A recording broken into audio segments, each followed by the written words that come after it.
Rachel Zegler breaks down as no one showed for her London play. Rachel Zegler just hit another low.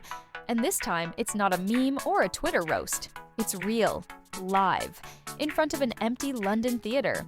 After the Snow White disaster, Rachel was hoping her stage debut in Evita would be her comeback moment. But spoiler alert, it's flopping harder than her last film. Despite starring in one of the most iconic musicals of all time, ticket sales are tanking, and she knows it. You can literally feel the panic in her press appearances. And it's not just nerves, it's regret. Because no matter how many months go by, her woke comments about Snow White are still following her like a curse. Now, in case you haven't heard, Rachel plays Eva Peron in the West End revival of Evita at the London Palladium. This is a huge gig. Massive. A 2,286-seat venue. Andrew Lloyd Webber, Tim Rice, legendary names. And yet, entire sections are going unsold. Like, over 70% of the seats are wide open according to early booking data. Some tickets are going for just 29.50 euros, which is crazy cheap for a production like this. And still, no one's showing up. Even the Wolf premium seats? Empty. Meanwhile, back on TikTok, there's a bizarre split in public opinion. A clip from the recent Met Gala shows Rachel being praised in the comments, while Gal Gadot, who literally did nothing controversial, is getting flamed. Media did try to paint her out as the reason why Snow White flopped because of her expressing her political views, even though her co-star, who I shall not name, also had shared her political views. She still got invited to the Met Gala, but she will not be attending. And yet somehow, Rachel's the one with a theater no one wants to go to. It's like the internet's gone upside down. So I decided to test it myself, went to check the booking page for her show, and yep, it's true. Rows upon rows of available seats for every night across June, July, and August. It's like no one even remembers she's performing.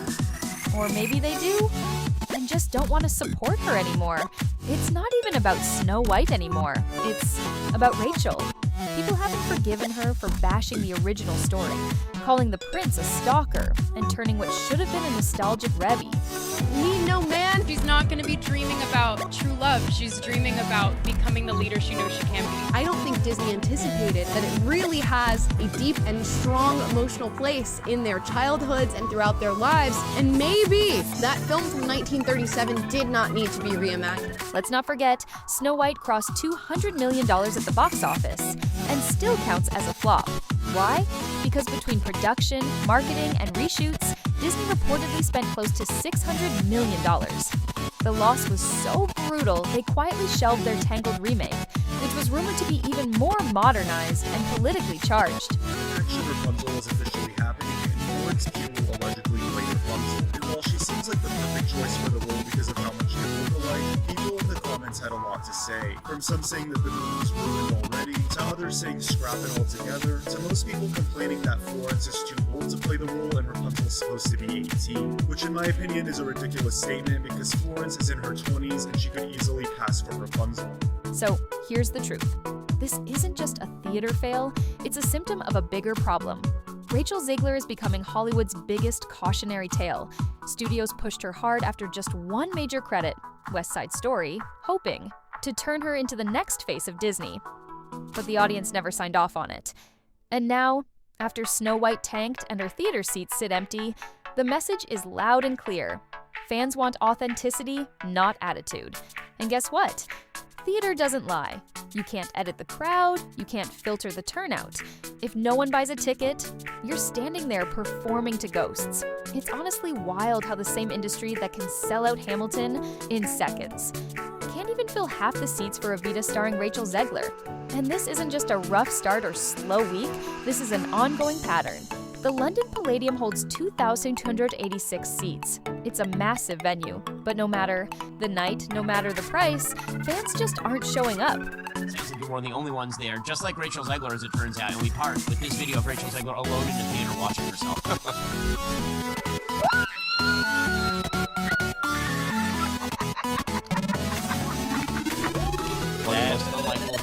That is sadder than when the original Snow White is. And here's the kicker.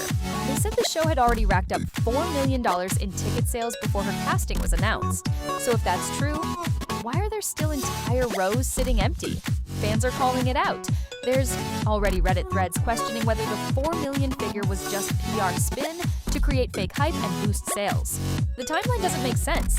If so many tickets were sold up front, how is it still this easy to grab front row seats? Here's the brutal reality. In film, marketing can fake success. But in theater, you either have a crowd or you don't.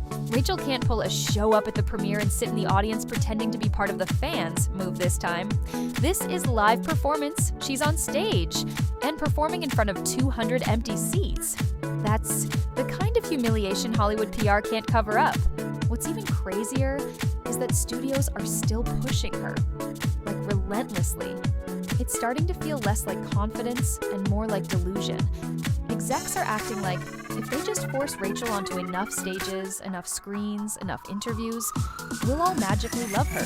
Spoiler, that's not how audience connection works. And she's not the first. Hollywood has a long history of trying to force the next big star before the audience is ready. Remember Sam Worthington, Jai Courtney? Huge budgets behind them, big roles, but no one cared. You can't manufacture charisma, you can't demand loyalty, you have to earn it. Even worse, Rachel's theater performance came right after her Snow White backlash, meaning her reputation was already fragile. It's like stepping onto a tightrope with your shoes untied. Some say her Broadway turn in Romeo and Juliet was a hit, reportedly earning $7 million, but that was before she became the face of modern Hollywood controversy. So now, when fans see her name on a marquee, they don't think, wow, star power. They think, oh, great, another Disney lecture in disguise. And the sad part, Rachel might actually be talented. But this isn't about talent. It's about timing, attitude, and whether the public is even willing to listen anymore. Live theater doesn't give you a safety net.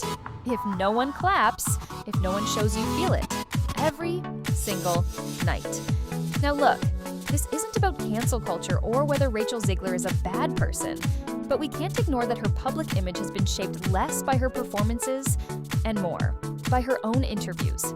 And it's that energy, condescending, dismissive, overly political, that keeps turning audiences away. A fan on TikTok recently shared her experience meeting Rachel in person. Let's just say it didn't do her any favors. The vibe, cold, distant. Nothing like what fans were hoping for. Amelia Salado. So I actually met Rachel Zegler in New York after her Broadway show performing Romeo and Juliet, and let me just say I have a couple opinions on her after meeting her in person. First, I will say I completely understand how people took what she said about Snow White and how she promoted that and just took it negatively, because I did too. Like, I genuinely did not like the way that she was talking about her character and stuff, but I have to say that in person, oh my god, she is so sweet, and not only that, she is ridiculously talented. Like, in that show, her singing actually blew me away. I've never heard anyone sing that well in person. I can't explain it. It was just amazing. I know there are some clips on TikTok where people secretly record the show. I highly recommend you guys go watch that because her rips were insane, and she only had like one singing part, but that was my favorite part of the entire show. She is genuinely really talented and a nice person. I just think that the way that she talks and the way that she presents herself to the camera, it does not always go well with people. But that doesn't make her a bad person. So yeah, that's my unpopular opinion on her. And yet somehow, media outlets still frame Rachel as a rising success, Golden Globe winner, Hollywood's new sweetheart. But let's be honest, this feels like legacy PR trying to polish a result that's already in the dirt. Her last major project, the Hunger Games prequel, was fine, but not because of her. That franchise could run on fumes and still bring in a crowd. It was Hunger Games that sold tickets, not Rachel Zegler. Meanwhile, Hollywood keeps backing her like they made a bet they can't afford to lose. Because if they admit she was miscast in Snow White, or that audiences just aren't connecting with her, it's not just Rachel's reputation at stake. It's the execs who vouched for her. People like Spielberg, who reportedly suggested Rachel for Snow White in the first place, have stayed eerily silent since the flop. Almost like they're hoping this all just blows over quietly. Gal Gadot calling out Rachel Zegler and putting her in the hot seat, as well as Disney when bringing up the production issues for Snow White. Now, Gal delivered the following: the most important thing when you are working on a film is teamwork. And when you have characters like the Evil Queen and Snow White, you expect teamwork to play a role in the creative process when you are trying to put something special together. We didn't really have teamwork, and there were many setbacks that we had to deal with during this entire process. And I just found that to be very exhausting. When you are acting, you expect your co-stars and the creatives to go all the way and to support each other, and we just didn't meet those expectations. There's even talk that Gal Gadot, who co-starred in Snow White, was left frustrated, not just by the backlash, but by the behind-the-scenes energy. According to new reports, she's been privately venting about the lack of professionalism. On set, she hasn't named names. But let's be real, who else could it be? And that's the larger issue here. Rachel might have the voice, she might have the looks, but what she doesn't seem to have is that basic understanding that Hollywood isn't just about acting, it's about connection. You have to earn trust. You have to respect your audience. And when you come out swinging at the classics, mocking fan favorites, and calling beloved stories weird, people remember. That's why even though her talent is there, her stardom feels fake, forced, not organic, not earned. The worst part? She's not the only one caught in the fallout. Every actor, every crew member, every creative who poured time into Snow White and now sees it labeled a disaster, they're all suffering from the same perception because of one person's attitude. And that's why studios are now shifting gears. Not by announcing her cancellation, but by quietly fading her out of major roles. It's the Hollywood version of ghosting. One day you're headlining a reboot, the next you're nowhere to be seen. Rachel Zegler might still appear in press cycles or awards shows, but make no mistake, the star-making machine is pumping the brakes. Fast. So what do we take away from all this? Rachel Zegler's career isn't over, but it's clearly on a pause. Not because she lacked talent, not because she made one bad movie, but because she forgot the one rule every actor, influencer, and public figure should live by. The audience decides who wins. Not the headlines, not the casting directors, the fans. Hollywood tried to make her the next big thing. Gave her the awards, the roles, the press coverage, but they skipped the part where she had to connect, to actually earn it. And now, we're watching the consequences play out live, on stage, in ticket sales, and across comment sections around the world. And honestly, we hope Rachel learns from this, because no one wants to see talent wasted.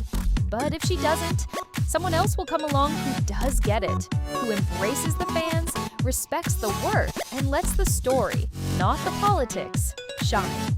First, let us know what you think. Was Rachel unfairly targeted? Or is this a case of Hollywood trying too hard to force a star? Drop your thoughts down below. We'll be reading every single